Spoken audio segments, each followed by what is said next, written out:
Hello, 6th grade. Welcome to our 5th week of e-learning.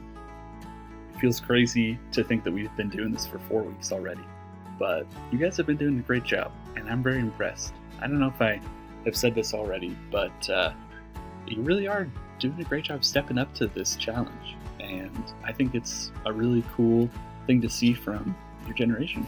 So keep up the good work. All right. Today in our workshop, we're going to be talking about key ideas and influences. Now, we already talked about key ideas a little while ago, but we're going to get a little bit deeper into it this time. Let's begin. So, key ideas and their place in reading. All writing is about communicating the author's key ideas. You could just go simpler and say all writing is about communicating.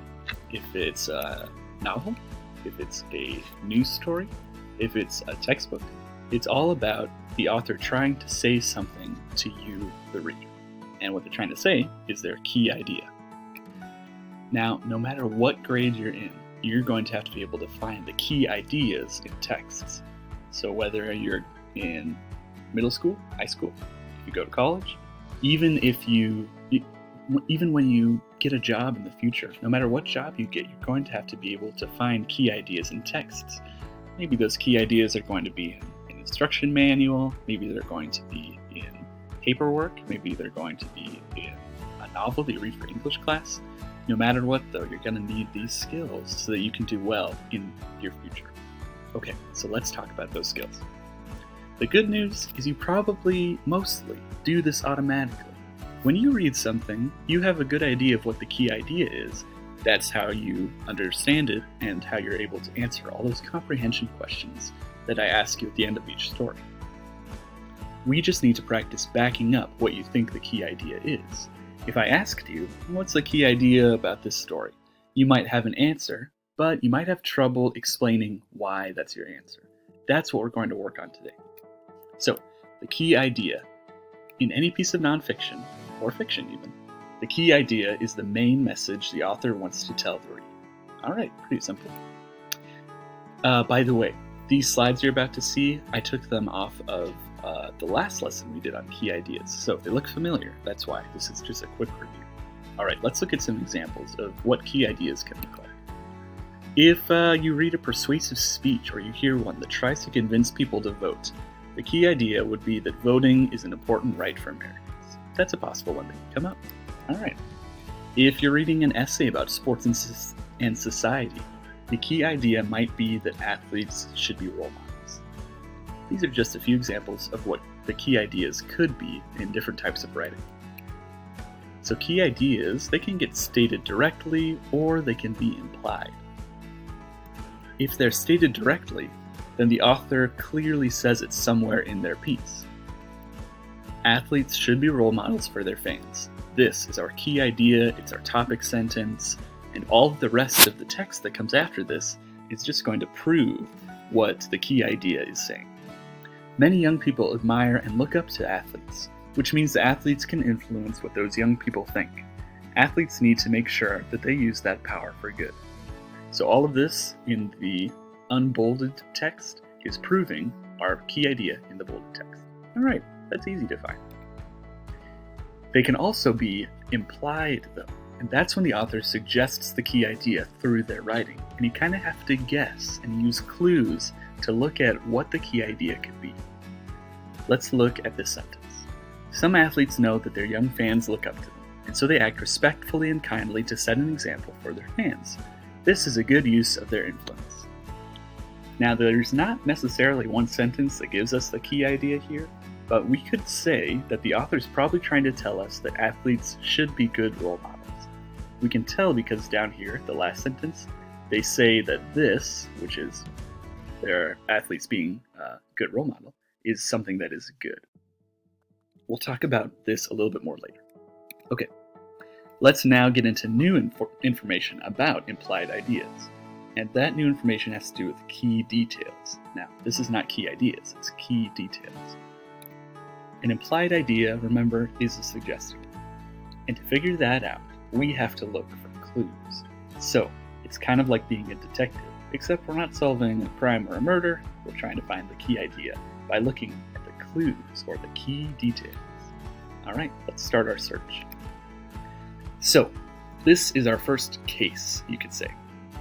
We're going to look for the implied key idea from this paragraph. Some athletes know that their young fans look up to them, and so they act respectfully and kindly to set an example for their fans. This is a good use of their influence. Okay, what is a clue in this paragraph that we could use to determine the key implied idea? I think this last sentence is a really good clue because it reveals the author's opinion. You see how they say this is a good use of their influence? This is not necessarily a fact, it's an opinion, because they're saying it's something that is good. And good is, if you use a word like good, it tends to have to do with an opinion. Opinions reveal key ideas of the authors. So we could say that the key idea here is that athletes should set a good example, or athletes should be a good role model. Because this sentence right here says that setting a good example is something that is good. Does that make sense? This case, and for this mystery, is closed. Alright, let's move on to our next one. Directly stated key ideas. Remember, these are the ones where the idea is just stated obviously. If we use that example of it being like a detective working on a case, it's like if someone just came forward and said, I did the crime. That makes your job way easier, and it's very obvious who the criminal was. Much like when the key idea is stated obviously, it's very obvious what the key idea is. Let's look at an example. This is actually from our story that we're going to read tomorrow. Okay. I didn't want to move. I knew our house was crowded. There were 11 of us, 6 adults and 5 children. But I didn't want to leave my friends, and I didn't want to go to a strange place and be the new person in the neighborhood, and a school where most of the other children already knew each other. Okay. So we could say this first sentence, I didn't want to move, is our key idea. The author didn't want to move. That's it. It's as obvious as someone coming forward and saying, I committed this crime. So this case, as well, is closed. Okay. Now let's move on and talk about our second thing for this lesson. I know it feels like we did a lot more than just one, but today we're also going to talk about author influences. So, let's start out with this. Let's say you meet someone from northern Minnesota and someone from southern Texas, and you ask them, is 60 degrees warm or cool? I'd like you to, in Edpuzzle right now, answer the question, what do you think the Minnesotan would say?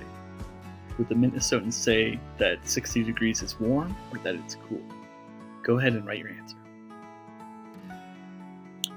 Okay, we could probably guess the Minnesotan would say that's nice and warm.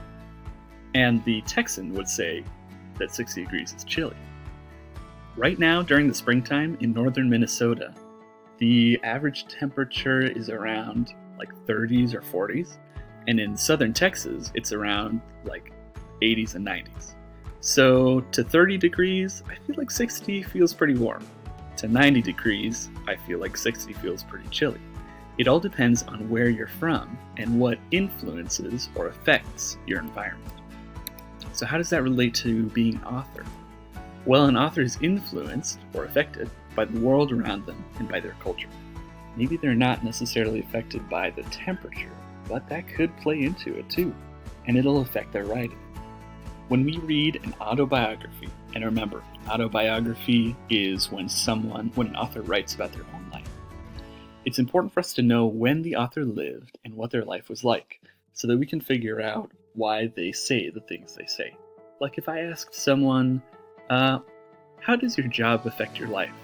Then someone who works in a factory for 40 hours a week would have a different answer than someone who is a lawyer, right? And their stories would be different.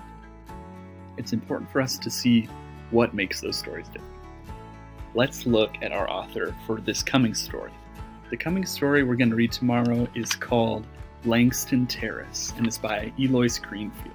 She was born in 1929, and let's read about her.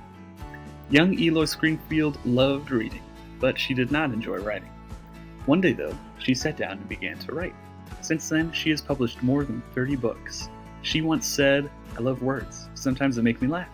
Other times I feel a kind of pain in struggling to find the right ones.